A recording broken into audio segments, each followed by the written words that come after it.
जुग जुग जिया सु नरेंद्र मोदी देशवा के भाग जागल हो। जुग जुग जिया सु नरेंद्र मोदी देशवा के भाग जागल हो। रौरी अइला से देश आगे बढ़े लागल, मनवा में आस जागल हो। रौरी अइला से देश आगे बढ़े लागल, मनवा में आस जागल हो। धारा 370 हटाई दिहला, 3 तलाक मिटाई दिहला हो। धारा 370 हटाई दिहला, मंदिर बनवाई दिहला हो। आजू जम्मू कश्मीर के सचहू में भारत से सटाई दिहला हो।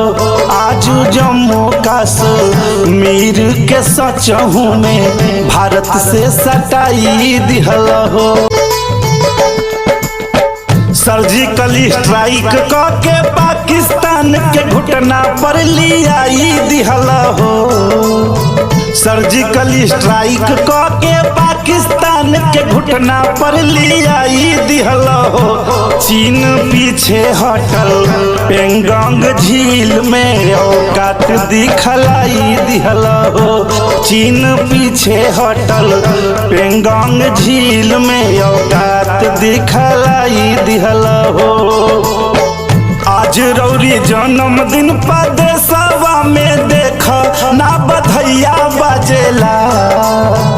आज रौरी जन्मदिन पर देशवा में देख ना बधैया बजेला। ललना दिल्ली में मोदी जी चमकत रह, गुजरात में सोहर हो खेला। ललना दिल्ली में मोदी जी चमकत रह, वडनगर में सोहर हो खेला। Happy birthday. जुग जुग जिया सु नरेंद्र मोदी देशवा के भाग